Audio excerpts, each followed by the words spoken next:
Wow. This is an interesting adventure. Welcome everybody to Bowser Galaxy 10. First rambling review in quite a while. Yeah, and what a one to start with. Yeah. Literally until, like, probably like an hour ago, actually, we were just like, what are we even going to say for this review? Because, whoa. Nichijou, My Ordinary Life, or just Nichijou. Yeah.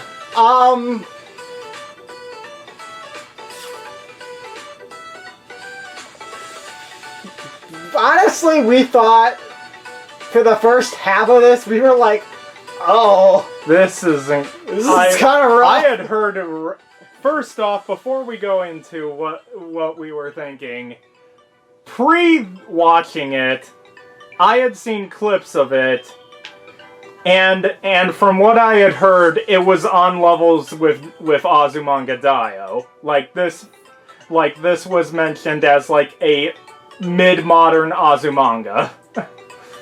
Yeah. And honestly, like I think it definitely has the same type of appeal. Yeah. But yeah, let's go over the initial watches where it's like, yeah, the first half is, I don't want to be too mean to it, but it's kind of rough. Yeah. At the start.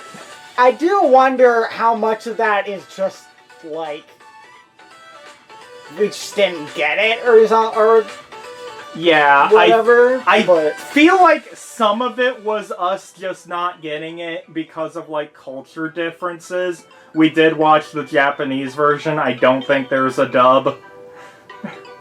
We watched the Japanese sub of this. Yeah, it definitely felt like in the first half a lot of the humor just didn't really land because it was hard for us to follow what was actually going on. Yeah. Or it was just, or at the very least, it felt a lot of the time like there was a joke that was going over our heads. Yeah. And also the character expressions were like super over the top, but without any punch to them. It felt like. I mean, like, don't get me wrong, there were things that landed. There were quite a number that landed. It just wasn't a lot. Yeah, like there were some scenes in the first half that were really great, like the airship daydream. What the frick? That is legitimately some. That was some Osaka. That was like. That was beyond Osaka. Yeah, that was. It was like if they took Osaka's daydreams and turned it into a whole freaking episode. It's crazy. And then it just instantly cuts back to regular Nichijou afterwards. Yeah, it's like, what is even happening? Like, I think that was, like, the full thing that I had watched beforehand. Like, I had seen that full thing. Mm-hmm. Like, I think I was just randomly showing some Nichijou to a friend at the time. And they were like, what the frick am I watching? Yeah.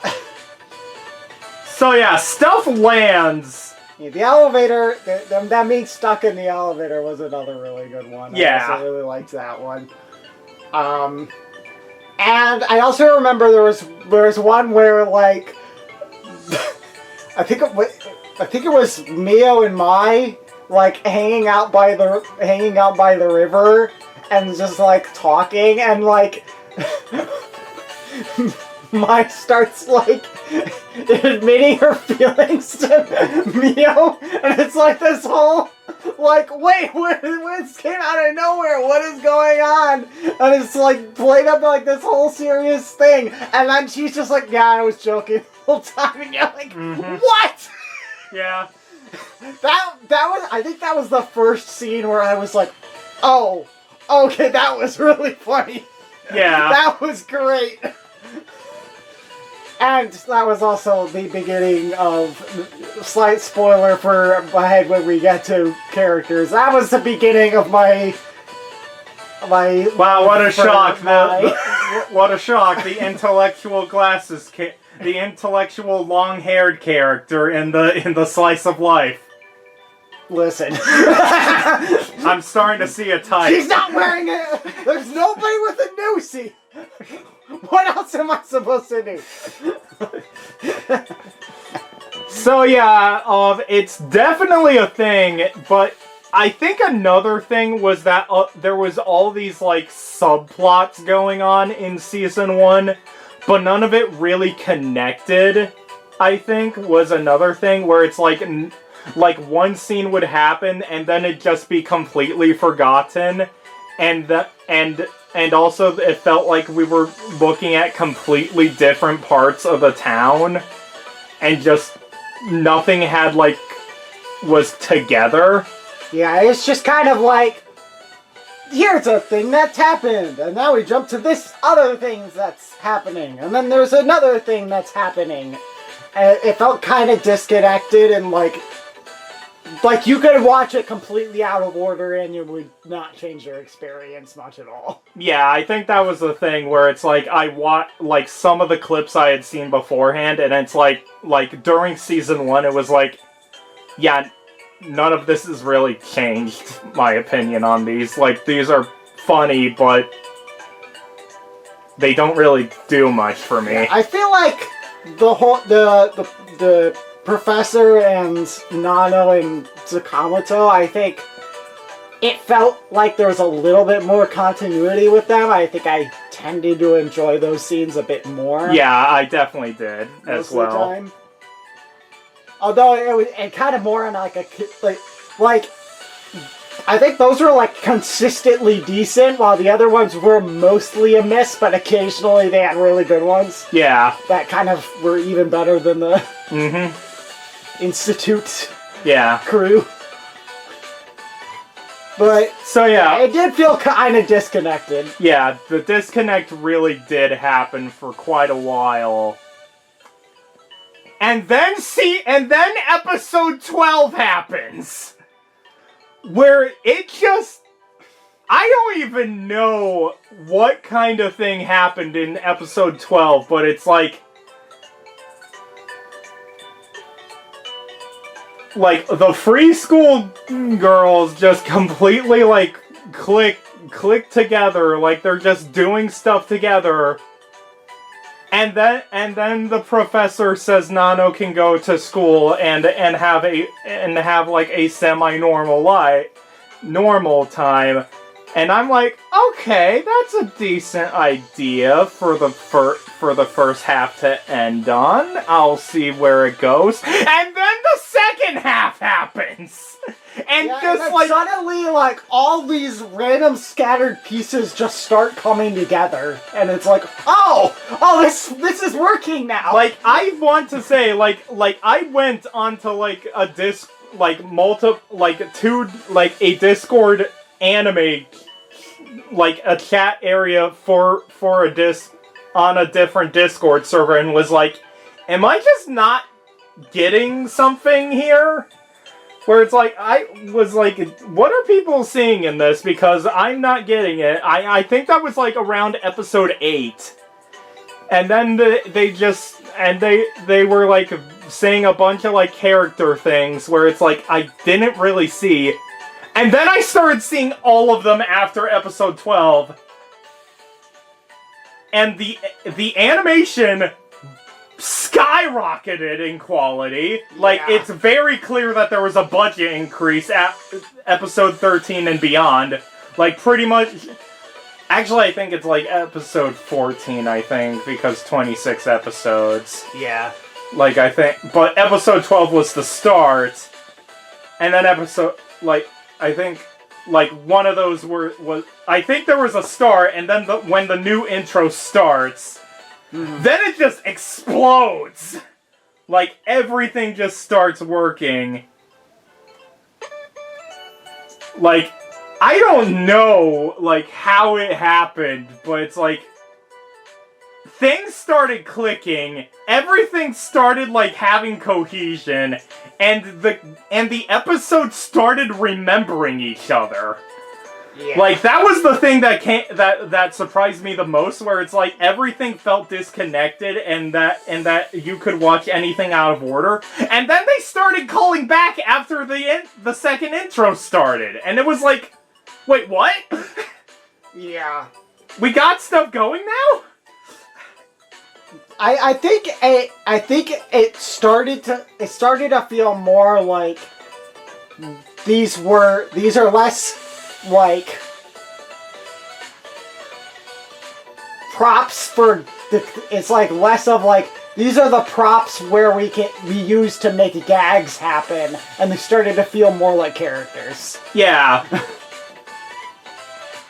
Like, Nano headed to school, and randomly Yuko and Mio just randomly had a huge fight, which ended with them, like saying, like, you're one of my best friends. Like, they just, like, a fight that started with insults, and then it was just them angrily complimenting each other for, like, a whole minute. And it just was like, what? Like, we just started seeing sides of these characters that we just hadn't seen during season 1. Like, I want to say, like, season 1, even though I don't think it's, like, a full season. But it felt like there was a season 1 and season 2 here with how different of a quality it was. Yeah. And by the way, we actually did, right before we watched the last 2 episodes, we went back and watched episode 8. Yeah. We almost did episode 7, but then we realized that was the daydream, and we were like, this might That's not like be half of the episode. This might not be very representative. Yeah. So we watched episode 8, and it was like, yeah, we did kind of see the original issues. It wasn't like us not getting it. We did sort of notice what some of the problems were. Yeah, like Yuko's joke just wasn't landing. Like, and some of the, like, background stuff didn't fully land. The elevator scene was just peak, though. Like, that was, like, a snippet of Season 2's quality there. Mm-hmm. But yeah, I am very happy and very surprised on how big of a jump Season 2 was, where it was, like, honestly, before the second half started, I was kind of dreading watching some of these episodes. Like, where it was like, I wasn't fully dreading it, but I was like, oh, okay, this now. It felt like Dragon Ball Z filler. Like, I had the same kind of feeling of Dragon Ball Z filler, where it was like, it's alright, it's just, I'd rather be watching something else. And then, like, I think that honestly showed a bit with how we watched this as progression, where it was, like, very slow, like, only, like, two episodes at a time for the first half. And then we started watching, like, 4 and 5 episodes each time we started. Like, we probably finished the second half, like, twice as fast as the first half. Yeah. So, should we get into some of the characters? So it's like... So yeah, anyone watching this, I do want to know your opinions on if you think the second half does have, like, a noticeable increase. That's definitely our experience. Yeah. And I feel like if you watch the full series and then go back to the first half, I think it's a bit more enjoyable because you can see, like, pieces of it. Yeah, more. I think, yeah, and I think there's also just the fact that, like, you've already established, at least for me, it was like, I've already established in my brain, kind of what I was describing with, like, gag props, but then later they become characters. Going back, it's like, okay, I know this character as a character. So Yeah. even though, and it's like they still have a lot of the same kinds of gags in the second season. It's just, I think they're done a little bit. They're like done a little bit better, and they're mixed in with other interesting character stuff going on. Yeah. But going back and watching the first season, it's like, yeah, this is enjoyable because I like these characters because of season 2, because of the second half, but it still feels a bit lackluster in comparison. Yeah. But yeah, I want to say, like, I've been, like, making I've started, like, an Annie list thing where it's, like, where I rank anime. This was this was, like,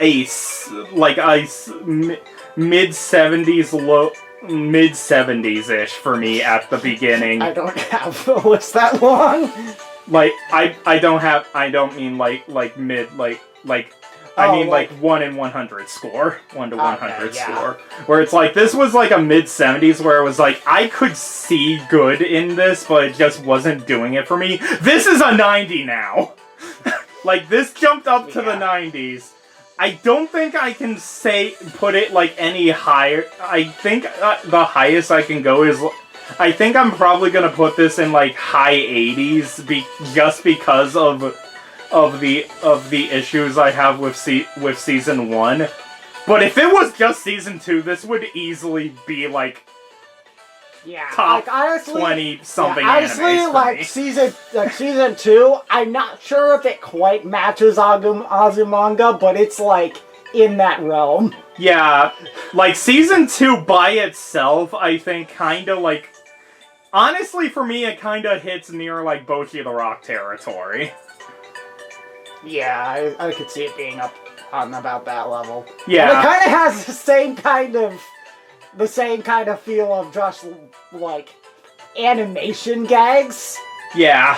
Like more so, I think more so than Azumanga, I think, is a little bit less animation gag. Yeah, I think part of Azumanga's charm is like just comparing it with Azumanga. I think Azumanga works because of how low budget it feels. Azumanga, I think, is really good because of, like, comedic timing. Yeah. Like, it's like, the joke quality is extremely high. Like, I think I remember people looking at the original pilot short for Azumanga that was, like, really well animated for, like, Japanese theaters at the time and being like, this is weird because of how fluid the animation is. It's not stiff enough. Yeah.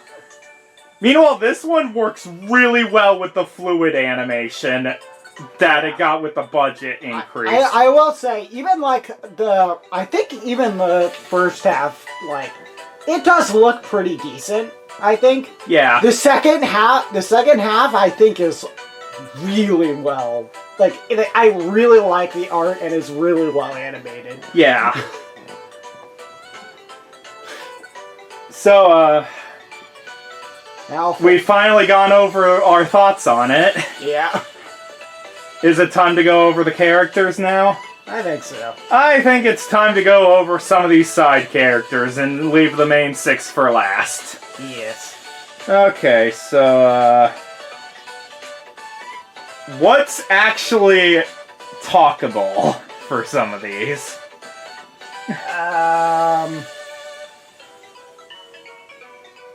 I mean,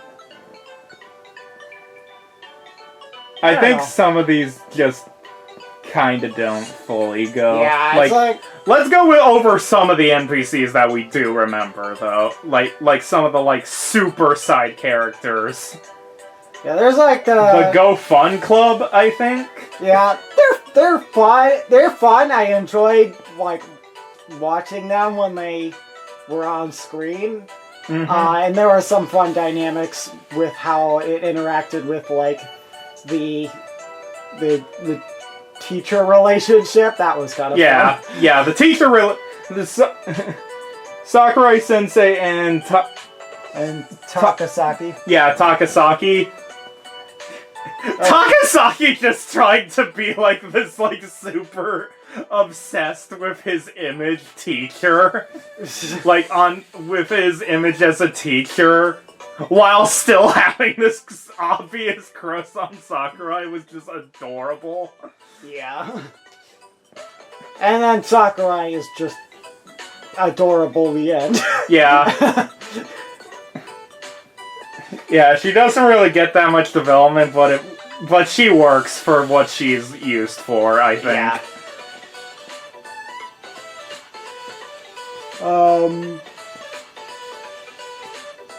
There's some like random kendo friends doing kendo stuff, which I mean, one of them happens to be Mio's sister. Yeah. So it kind of bleeds into main character stuff a little bit, but yeah.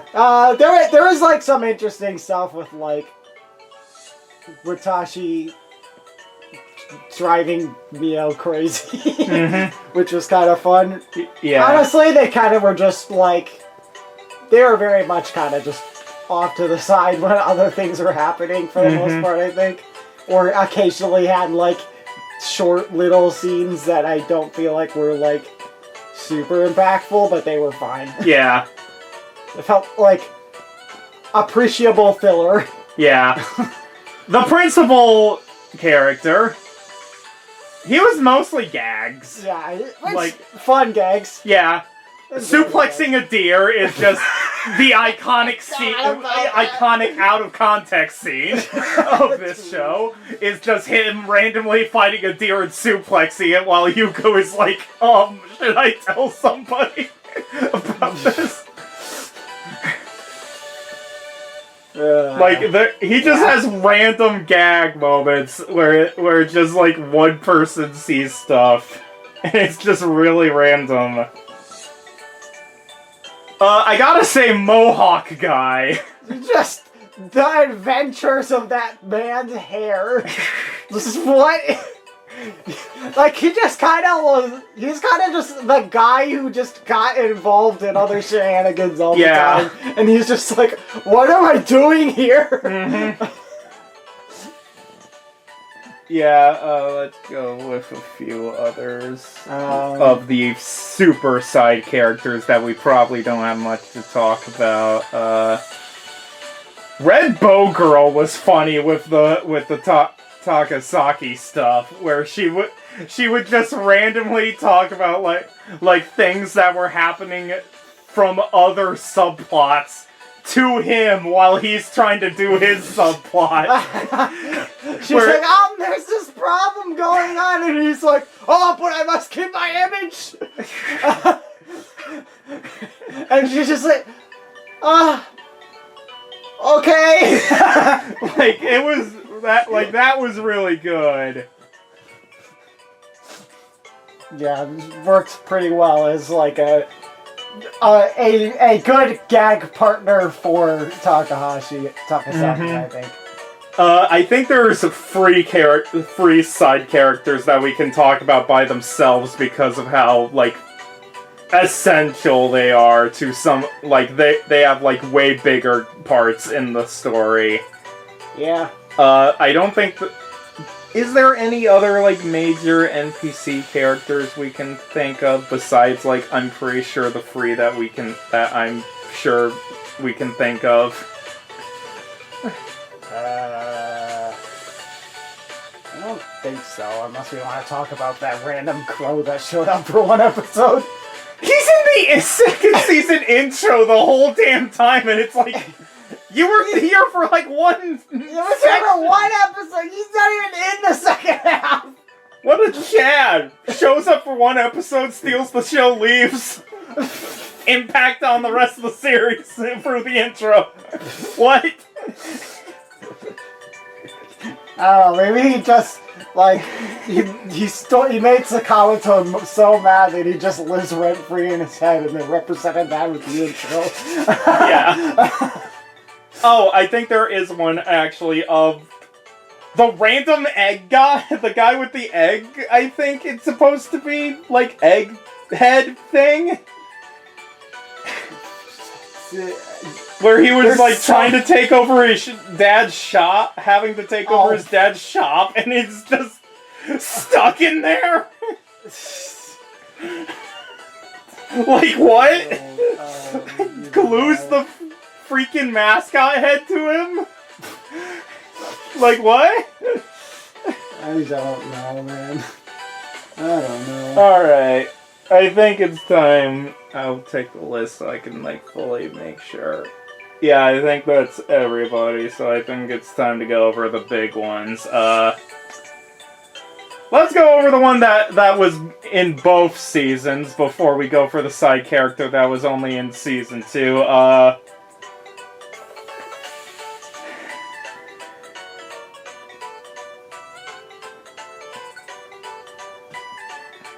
Kojiro Sasahara. Rich, glasses. What the frick was this guy? Like, Rich his glasses first guy. scene is him just riding a goat. And just having a butler that just randomly follows him around in the school. And he's just like super chill, like the whole time, no matter what's happening. And like super oblivious. Emphasis on no matter what's happening, because we could also bring up the character who is usually interacting with him. Misato Tachibana. We definitely didn't think it was Yuko. We really did not realize they were the whole time. We didn't realize they were separate characters until the second season. Where it's like, she kind of had the same hair color and honestly had the same face. I think this show kind of has a problem with some faces looking similar. Yeah. But then she had like super red hair in the second season and it's like, wait, you're a different character? What? Weren't they both on screen at the same time or something? Yeah, I think that was it. Yeah, it was like, wait, what? It's not just lighting? You're a different character? Okay, this makes way more sense. Have you seen them in the same room? No. See? They're the same characters. So yeah, they are in the same room, dang it. So yeah. Sasahara senpai and is just random heavy weapon tsundere. Yeah, just gets mad at him and then shoots guns at him and he just doesn't react. Like, doesn't react at all. Even though he's clearly getting affected, like, he usually, like, turns white and his clothes and stuff get and like damaged. in a Yamcha pit around him. Yeah. But he just barely reacts. So they were fun, and then they had like a little bit of a mini closure thing where she's like gets an extra. She accidentally orders the wrong coffee, but then she gets an extra coffee, and then she is kind of implied to give him the other coffee. And it's the start of blossoming. I honestly completely forgot that Mio had a crush on him as well. Even though she's constantly drawing him shirtless. Yeah. Honestly, I kind of forgot that was supposed to be him the whole time. Yeah. I thought that was just regular Yaoi. Honestly.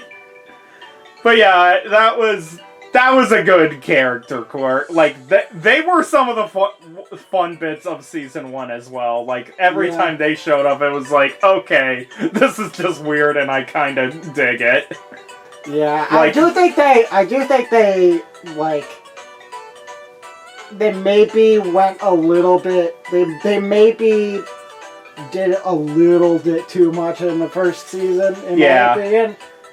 But, I mean, I can say that with a lot of the jokes, like, a lot of the Yuko-Mio interactions, like, they started to get old in the first season of 2. I felt that was kind of a similar thing. So, yeah.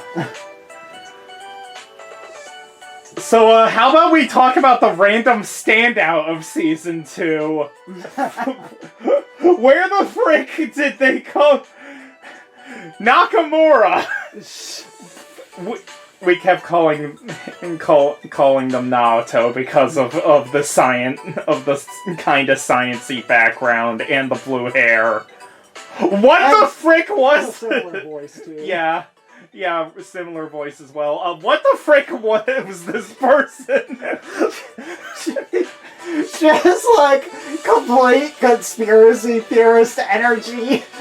It's like completely unhinged, just stalking Nato everywhere. And then always failing, like randomly has a like even if they're a robot, tasing people, students, and then they take and pitfalls.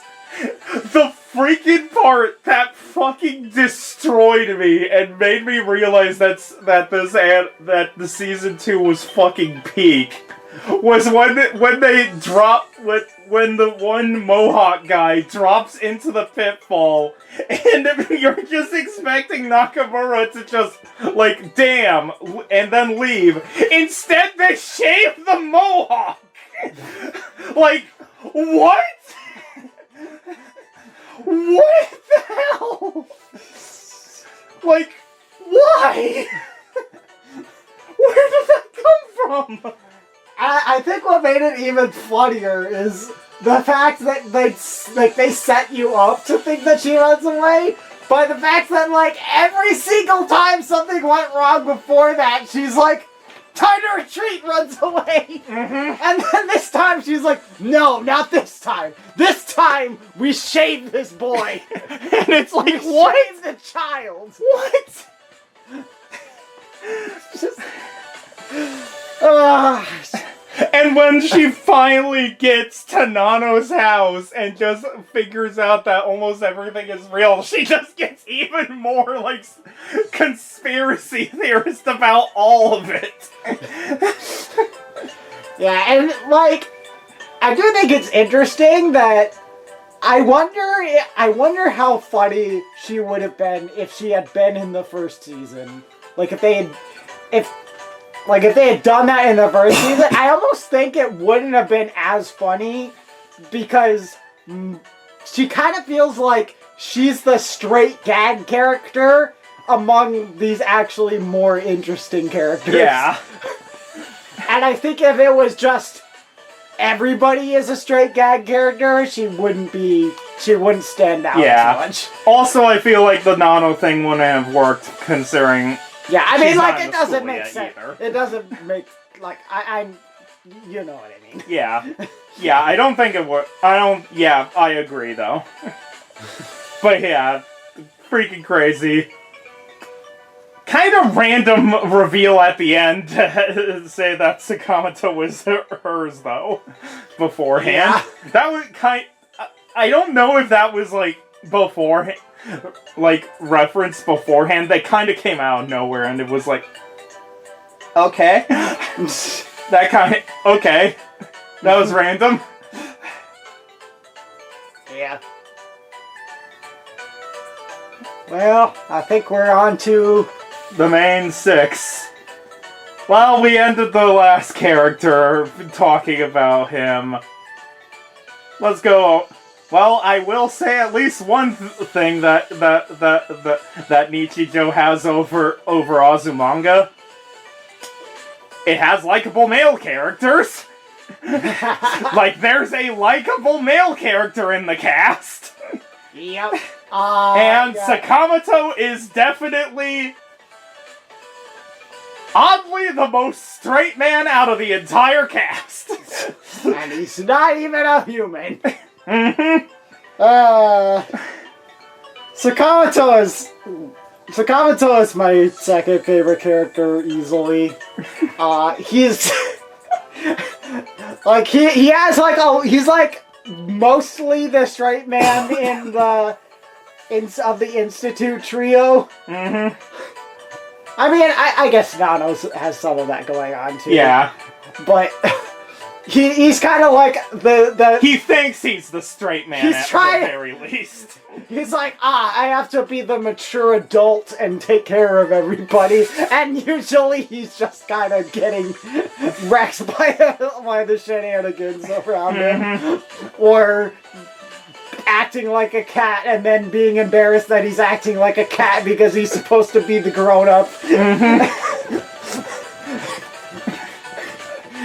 He's kind of also the whipping boy of the trio. Yeah, he kind of definitely. just gets beat up and mistreated, the poor guy. You can even see it in this art. Honestly, Yeah. fully sure. Yeah. But, yeah, we love Sakamoto. Yeah, He's great. he's great. Like, he definitely, like... Again, Nichijou has something over Azumanga. Their male character is not in D tier. They got male characters not in D tier.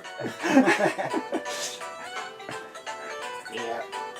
Okay, Do we do the other institute yeah, the... people? Well, at least one of the other institutes, Yeah, because maybe honestly, since one of that them was the seems last. like the secondary main character of the cast. Yeah. Professor! Honestly, like I feel she was interesting from the beginning, and I enjoyed her character. I do like how they did a very good job of, like, she acts like a young child. Yes. 100%. And all of the good and bad ways she is a child, and she acts like a child. When she gets in trouble, she instantly blames somebody, usually Sakamoto. Yeah.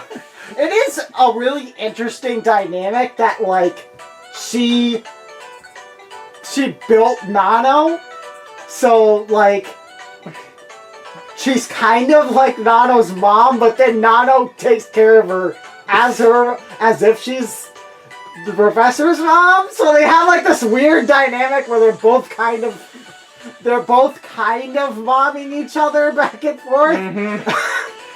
Honestly, I will give Nichijou this. The fact that they just don't fucking explain a single fucking thing about the professor is just amazing.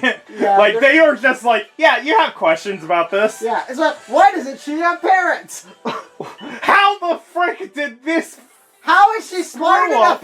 up make Nano in the first place? Or make the scarf that lets animals talk? Who fucking knows? But she did. How is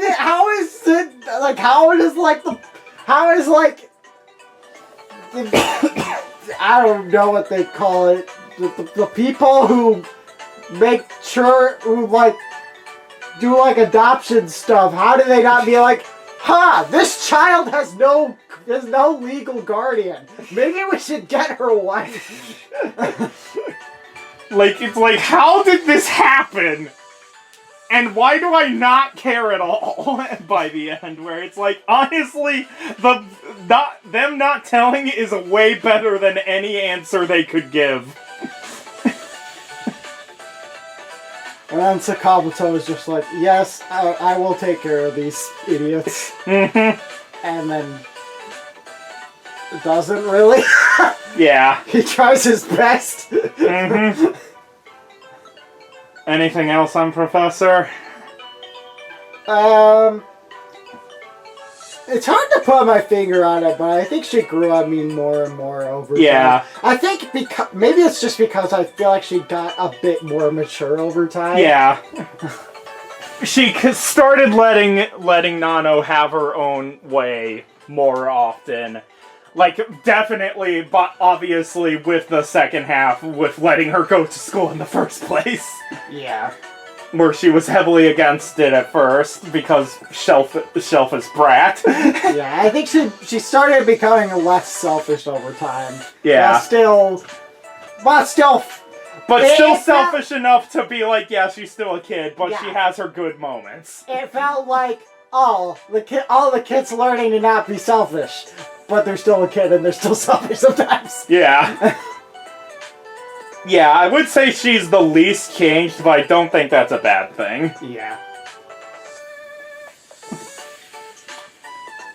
So, I think we'll save the other part of the Institute trio for last because she feels like the secondary main character.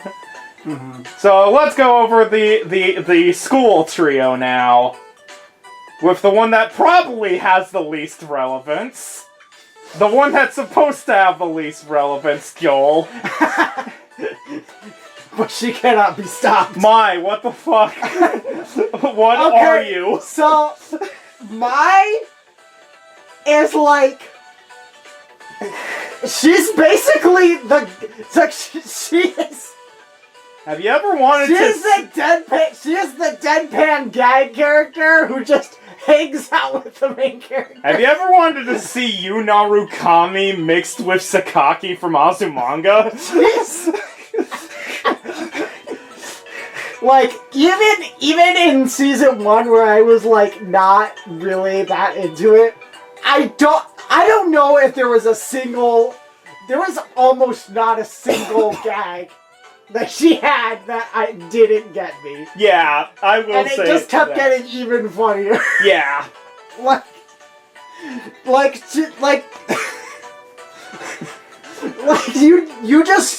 You know that she is going to pull something out of nowhere, and you never know what it is, and that's why it's so funny. You know something is coming, but you don't know what it is, and you don't know when it will happen. And sometimes it's literally nothing. She's just sitting there reading a book while shenanigans happen around her. Yeah. And it's funny. She's just there. She never reacts. She's just... and you're not sure how much of it, you're never sure how much of it is she actually is just oblivious or not reacting, and how much of it is she's actually just trolling people. Because, it kind of seems like she's doing some of both. Yeah, definitely.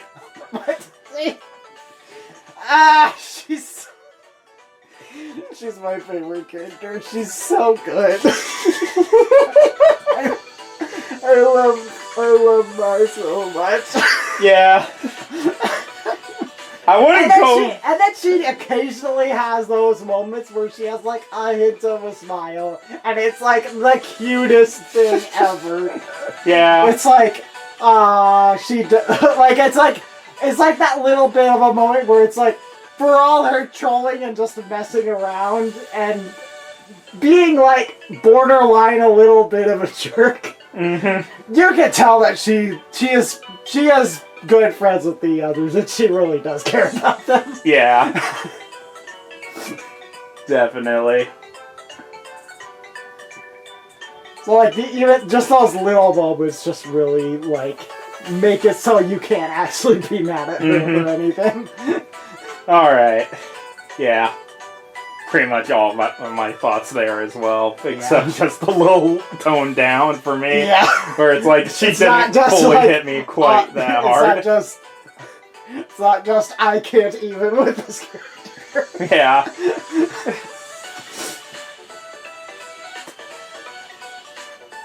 I guess Yuko is next. I was gonna say Mio. I don't know. Yeah, I kind of feel like they're kind of... That's the kind of weird thing about this show that that Azumanga tried to do.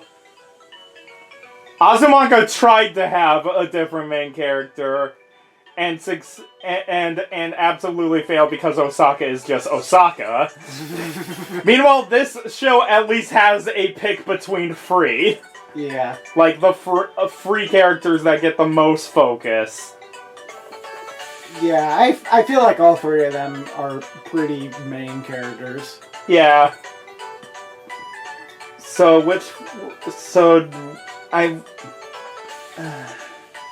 I feel like Nano gets the most character development, so I kind of want to save her for last. Yeah, and like she does. Like she's pretty much the end main with her. character of the second season, at the least. Yeah. So do we go for Mio or Diet Osaka? Diet Osaka. Am I freaking? Let's just go over Yuko. God damn it. So I definitely see the. Let's be completely honest. I see the Osaka inspiration in this character, with just the daydreams and just absolute idiot. Yeah, but I do think she's kind of. There was another character in. I can't remember her name. There was another character in Azumanga who. Chiyama kind of feels like a blend of the two. There's another character who's like, kind of like, it's more so the side of her that's like, kind of like the very over-the-top energetic. Tomo? Tomo, yeah. She kind of feels like a mix of Tomo and Osaka to me. Yeah, I see that. I definitely see that. Yeah, I think, like, she was like, probably my thoughts on her are very much reflect my thoughts on the series as a whole. Yeah. Where like the first half, I just didn't really get a lot of her jokes, I think. Yeah. And more so than almost any other character, she kind of just felt like a gag character where they kind of just kept doing the same gag, and it was... Which felt really weird, considering she's definitely, like, has the most main character focus on like, her. it kind of felt like they were just doing the same joke with a slightly different flavor over and over a lot of the time. With a couple exceptions, but... Yeah. Like, a lot of it was just like... exceptions. A lot of it was just kind of like... I'm an idiot, Mio, help me, and Mio's like, oh my gosh. And that was kind of just like, that kind of just felt like every scene with them was just, I'm an idiot, Mio, oh my gosh. And I think that changes when the fight breaks out between them near the beginning of the second half, where they just have that complete, like screaming at each other, and then quit. And then after a while, just saying what they like about each other. And I think that's the point where Yuko starts I start understanding Yuko, and she becomes like a best friend character. Yeah. And I will also say, when she starts interacting with Nano, like they have such a Yes. It adds so much to both of their characters. They have such, like, their dynamic, I think, is one of the best parts of season 2. Yeah. Like, I think one of the things that really sold me on Yuko was when she, like, hangs out with Nano, and she's just like, yeah, you're just, like, she goes to Nano's house and just, like, hangs out with her, and is just like, yeah, I don't care if you're a robot, you're just Nano, you're my friend. You're Nano. You're Nano. Who cares if you're a robot? I don't care. Also, it's so wholesome. Yeah. Like, a very big part of Nano's character development. Mm-hmm. And it's like, it felt like such a contrast from Yuko in the first season, where she very much just felt like, I'm the main character, but I'm also just a gag character. Mm-hmm. Which is like a really weird decision that I didn't really like. Yeah. But like that was like a complete opposite moment where it's like, okay, here's like a complete serious wholesome moment for her to have. Mm-hmm. As like is great. I love it. Yeah. I do also really like her, like, supposed friendship with the professor, where it's like, yeah, that makes 1% sense that she would get along with the kid. That makes 100% sense. I am all for that. Yeah. Cut real quick. And returning. Can't say I expected this review to go quite this long. I honestly was expecting it, considering how much we had to talk about with the quality shift. Yeah, that makes sense. Like, I think the quality shift itself was like 20-something minutes. Where it was like, I honestly expected that instantly. Yeah. That's true. Anything else on Yuko? I don't think so. I mean, like... The daydreams, daydream segments are, like... I gotta say... They might have actually topped Azumanga in that area, which is crazy. Yeah.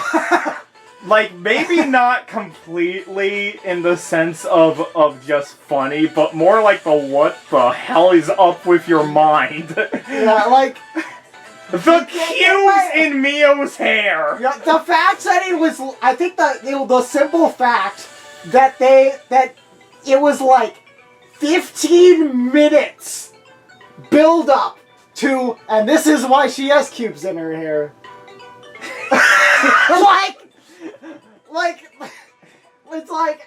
It's crazy that Azumanga did that for like 5 minutes. And then they're like, no, we're gonna make like 2/3 of an episode are just about this, are just the stupid and then bring it back.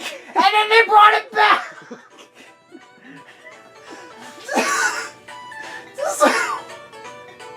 It is actually insane. Yeah. It's a complete outlier in the first half.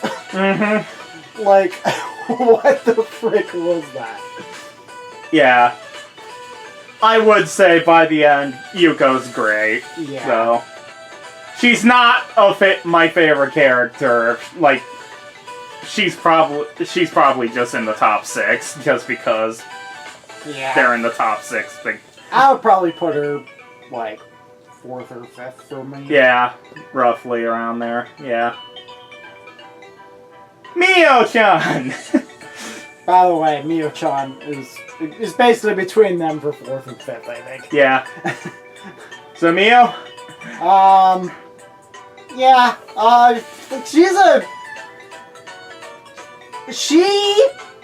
I think that I was leaning a little bit more towards her being the main character, simply because I think she fits more of the common, like, she feels more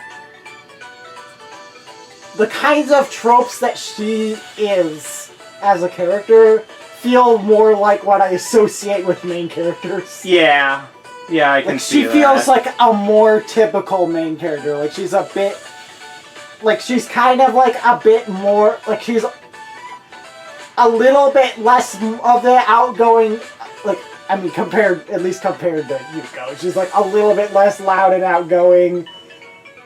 Like, Yuko feels like she's the best friend to her main character. Yeah. In a lot of ways. that I can definitely see that. Like, Mio definitely feels like she's, like, the Kyo of this. Yeah. But, like, a bit more main character. Like, she doesn't get overshadowed like Kyo did. Yeah. Like, Kyo got completely overshadowed, and that was not Kyo's fault at all. Like, Kyo was fine, it was just... Good God, when you're surrounded by S tiers. Yeah. But yeah,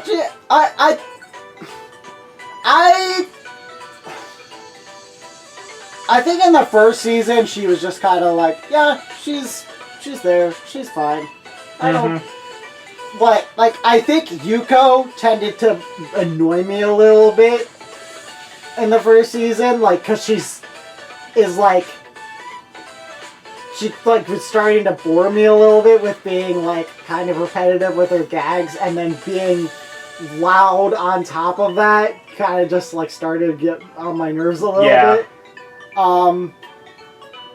She didn't really have that much, and I think some of her gags with like being embarrassed about her yaoi stuff was pretty entertaining. I think that was one of the things in season 1 that was legitimately pretty entertaining.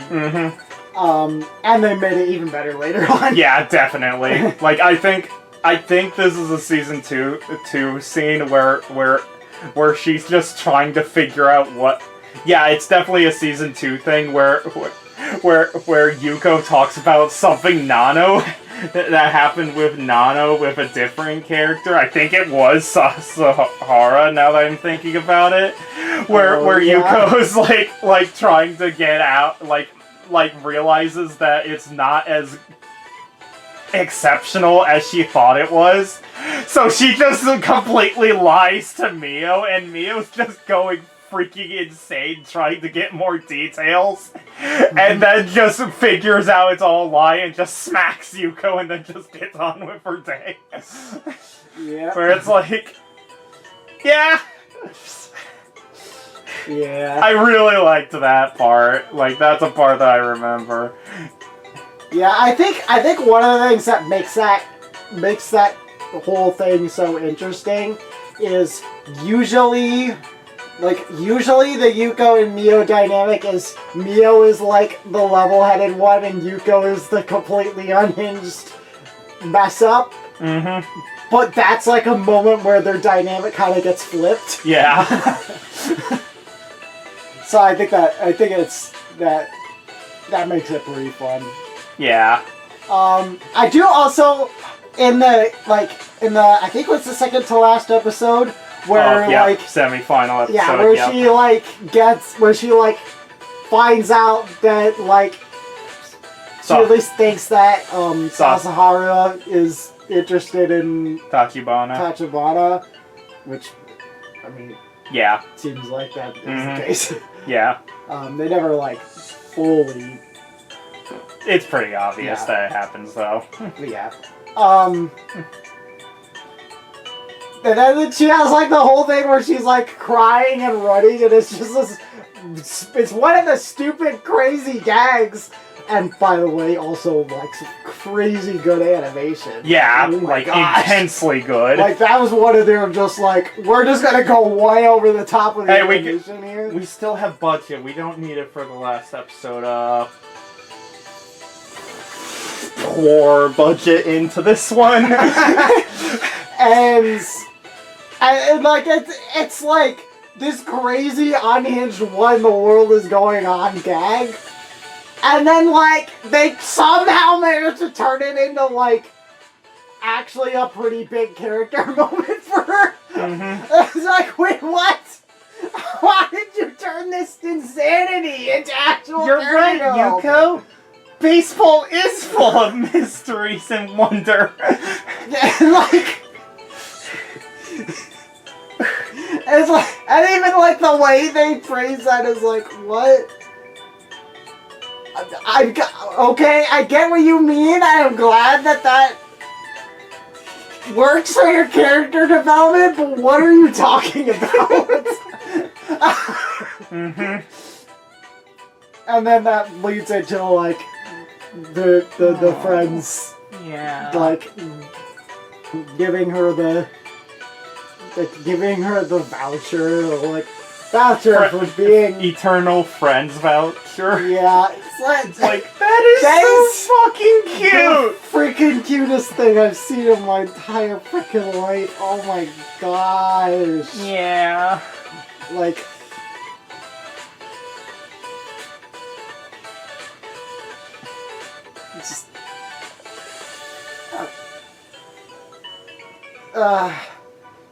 It's the perfect,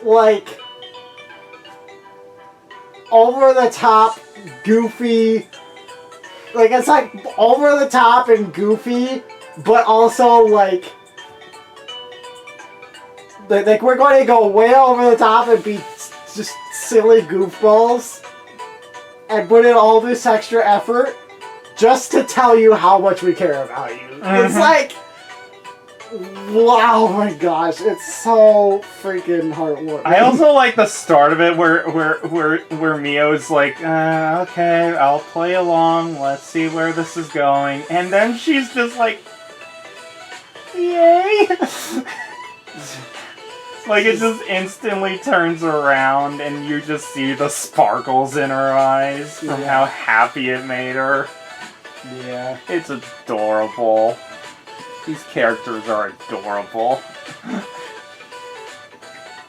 I'm so happy season 2 happened. Oh my god, like, Yeah. wow. And then we get... Okay, so, here's my favorite.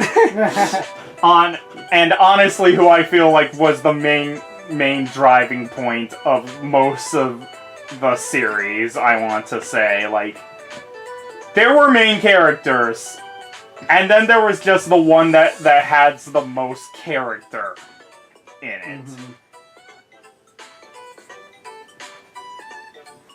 Shinonome Nano. Nano is such a great character. Like, she has like all these, she's like, I just want to be a normal girl and have fun with friends and stuff. And she like decides that she needs to not be a robot for that to happen. Like, And yeah, the whole first season is just despising the fact that she doesn't have these human things, and mostly it's gags where she just figures out what the professor did to her while I assume she was asleep. it's just like, it's pretty funny. Like, it's like a good balance of like, it's funny, but it's also like, it's also showing her character of like, no, not this again! Yeah. Like, it's definitely one of those things where it's like, she would definitely want all of this gone. Yeah, and I think the fact that they keep like teasing you with, oh, the professor is going to give her what she wants this time, and then she doesn't. No. She goes back on it over and over and over.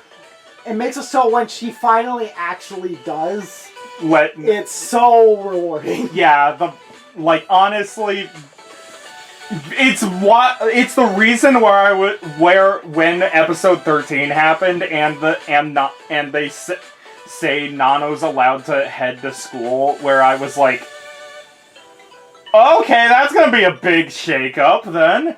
Where it's like these are actually going to be connected now. That's a good sign. And it just works so well for Nano. Like she gets all these characters, like, meeting her. The fucking professor. Where she's oblivious to it, but it's, like, still freaking amazing. Where it's like, she just gets so many emotional moments. Like, she gets so many emotional moments, and she's instantly included as, like, a quartet of the...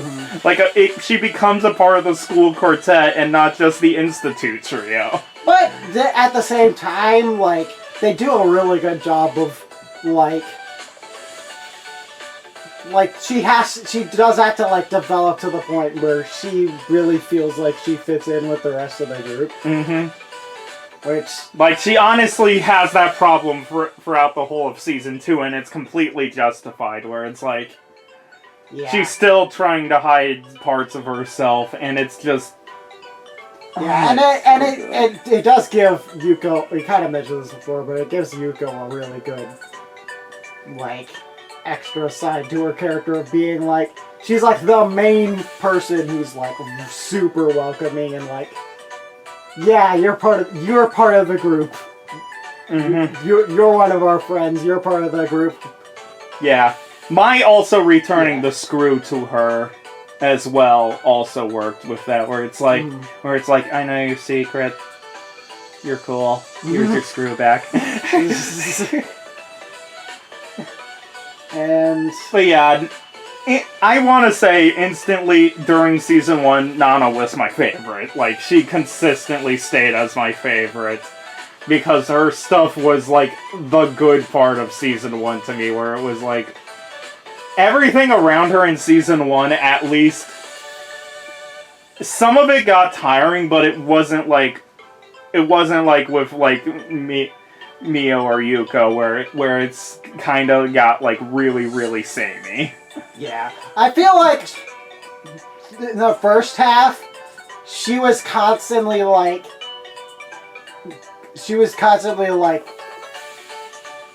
a solid character for me. Like, it was like, I wasn't like, oh yes, more Nano, but I also was pretty much never like, oh man. Like it was like pretty much anytime she was on screen, I knew that it was going to be like a pretty decent scene. Like, I probably wasn't going to be like, oh, here we go. And honestly, in the first season, it was usually, when I was like, oh, here we go, usually it was Sakamoto or Mio. Mm-hmm. And that's part of why they're my two favorites. Yeah. But then in season 2, Nano really started to hold her own. Yeah. And that's why she's my third favorite. Yeah, definitely Nano's just the emotional part of this series, where it's like, she gets so much character development. Yeah, She's like the most developed, like, easily. Yeah, I think she has the most interesting and emotionally fulfilling character arc. Like, which is completely, like, solved by the final episode, where it's like, like, she realizes that anyone could take the key out. But she's also, but anyone's able to also put the key back in. And she's like, and she has this moment where she's like, I'm gonna take this key out, put this key away just so I can have the mini thing. And then it's like, I don't know. I don't need, like, all these, like, I don't need to be fully human to be myself. Mm-hmm. Yeah, it's... Like, I don't need to change myself to be who I want to be. Yeah, it's so interesting that, like... It's like she like got... It's like she got the thing that she thought she wanted, that she thought she needed, and it was... And that's when she realized she already had what she needed. Mm-hmm. Like, she had already gotten it. Yeah. And then she's like, oh, actually, no, I'm fine with... And there's a lot of... I want to say that this is one of the best versions of that I've seen. Where it's like, most of the time, it's like, really? Okay, sure, why not? Status quo. But this time it was like, no, this is completely justified. Like, this is completely deserved. Where it's like, episode 1, she was not liking the key. Episode 26, she finally gets the time to remove it. And she's like, I'm already happy with what I am. People accept me. I accept me. I can accept me. And then she puts it back in. And of course, the professor just had a thing to make the key spin when she's happy instead. Yeah, it's freaking adorable. Yeah, and she's just like, it's so nice. Yeah. I think it was very fitting for the final frame of the series to be her key. Yeah. Like, yeah. Yeah. Yeah, honestly, if there's one character that I'm going to take out of this show, like, more than any of them, it's going to be Nano for me. Like, Nano's gonna be, like, the emotional character that I definitely know from this show. Honestly, like, talking through all the stuff that's great about her makes me kind of second guess. I might put her higher than Sakamoto. I think Mio still wins just because she's so freaking hilarious, but... Yeah. And of course, your fascination with Mai. I mean, Mai, I meant. Yeah, okay. I get their names mixed up all the time, and it drives me crazy. Yeah. Honestly, same. Mai's freaking hilarious. Yeah. But yeah, Nano's my favorite, easily. Oh, man. Yeah, this show. Amazing. Animation. what the hell? The quality jump is staggering. Yeah. It is kind of like a weird situation. It reminds me, like, honestly, while you were talking about it, it reminded me a little bit of the whole, like, the whole situation with, like, I'm debating whether I want to get into detail because it is a Dragon Ball spoiler. The whole situation with Gohan and Cell Saga and Yeah. the fact that for that moment to be as good as it was, I feel like you need to go through the filler. Yeah. But at the same time, going through the filler is rough. Yeah. Yeah, I even mentioned that it felt like Dragon Ball Z filler while watching this. Yeah, but like I think there's some of that going on here where like I'm not sure the second half would be as good as it is without the first half. Yeah. Which is weird because I didn't like the first half that much. Yeah. That's a weird thing about this show that I'm definitely having a problem with placing. Where it's definitely not a show that I could say jump to the second half. Like, it just would not work. Yeah, it's so weird that it's like...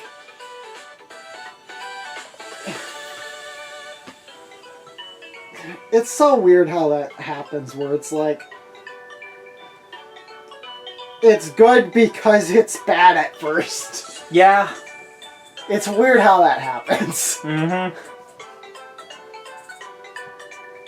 This is one of the very few animes where I can be like this is like a poster child for the "Don't worry, it gets better." Yeah.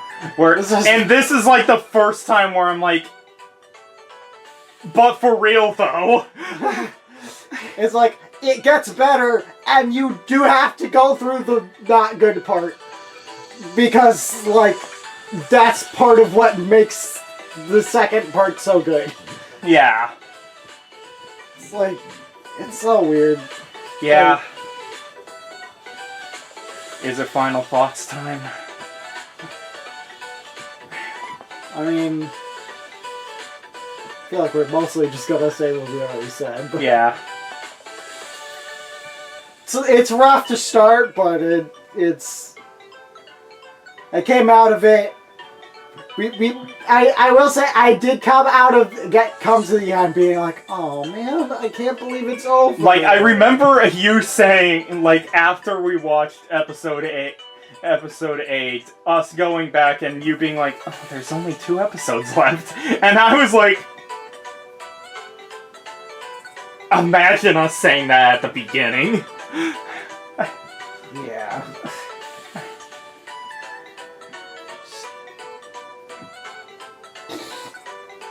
Like, when we were deep into the first half, it was like, yeah, it was like, wow. I would not have expected to. We were expecting waiting the whole time to be like, what's gonna make it click? And I think we gave up hope after a bit. We were like, we were basically like, I still have hope. I still believe. And then episode 13 happened, and then it's like, and it's like, oh. Okay. Actually, I didn't believe. And then episode 14 now. happened, and it was like, yeah, this is what I was waiting for. This is exactly what I was waiting for. Yeah, what the frick? We were like, I think I was literally like, I believe. I truly believe. And then the second half comes up, and I'm like, oh, I'm realizing I actually didn't believe, but I do now. Yeah. Like, we saw the snippets of the show being good, and then it finally got it. Yeah. Like, it finally started clicking together. Yeah. Oh. Would you recommend? I think so.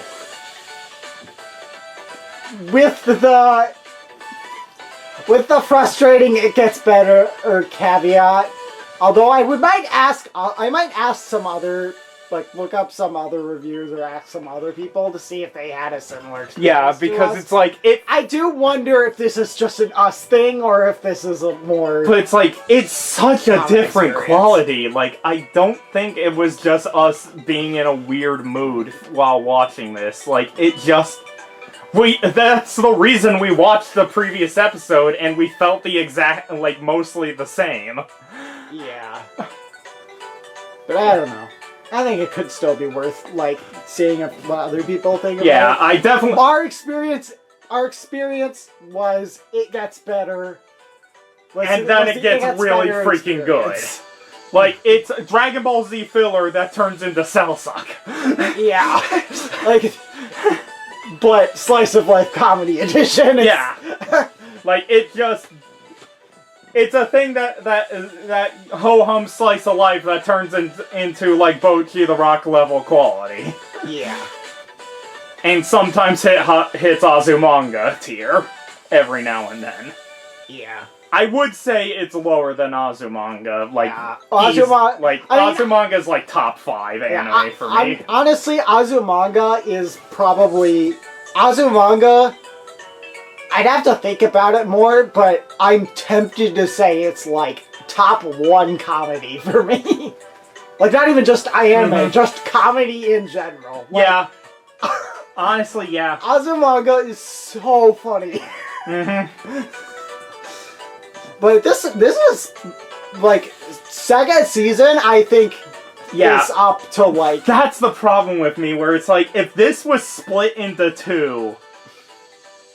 I would be ranking Season 1 lower, and then ranking Season 2 really high, but it's connected to each other. Yeah, I think Season 2, I want to say Season 2 felt like it was on the level of, like, Bochi the Rock. Yeah. I think. Which is very high. Yeah, very high. That Bochi the Rock is on, like, a 95 on my Annie list. Yeah. Like, it would have easily passed it if Season 1 was Season 2 quality. It just isn't, to me. But yeah, I would be like I would show people that I would recommend people watch this. If you can get stuff out of Season 1, more power to you, honestly. Yeah. Like, that would be great. Yeah, honestly, I hope we're wrong and we just didn't get it. Yeah. Honestly, I hope that's the case and other people just don't have that experience because, the second half is worth it. Yeah. Even if we had the weird mood, it clicked with Season 2. There's still a huge jump in quality. Yeah. I think even if we're wrong about Season 1 being kind of mid, Season 2 is the second half is still way more. Yeah. Of what is it is purely beneficial by that time. Mm-hmm. Like, there is very few downsides on the second half. Yeah. Opening 2 better. Yeah. Yeah. And I really like the first I like the first opening a lot. It's just the second one I was like I am vibing. Yeah. It is so It's best friend. Like I would put that on a playlist. Yeah. I would also say that the first half ending was alright. And I absolutely loved that second half's ending switched the song each time. Like, I felt like that was a really good touch. Yeah.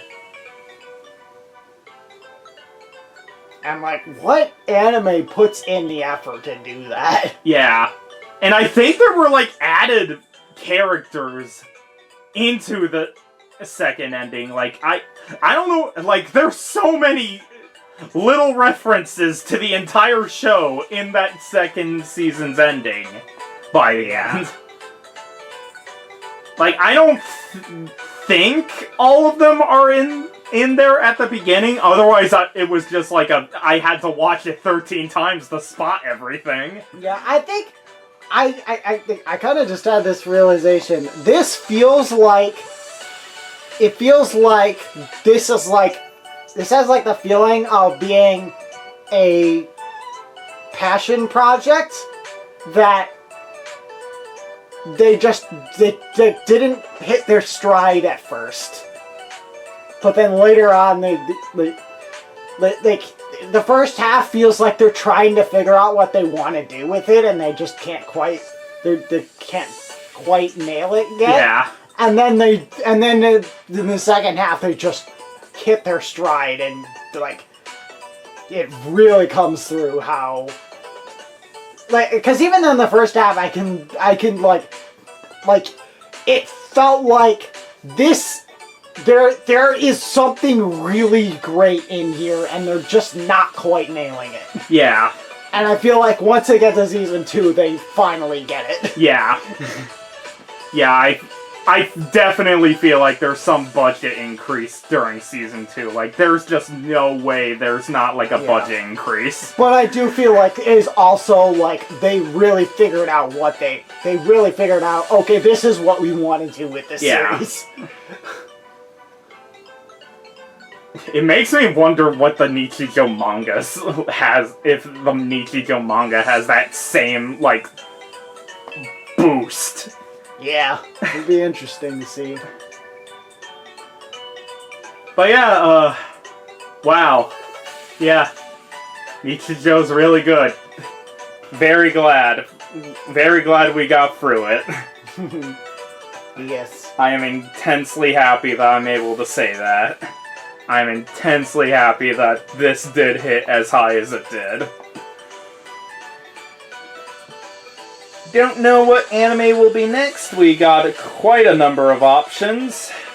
But we will figure that out, and we will see you guys then. See you guys next time. Take care. Goodbye.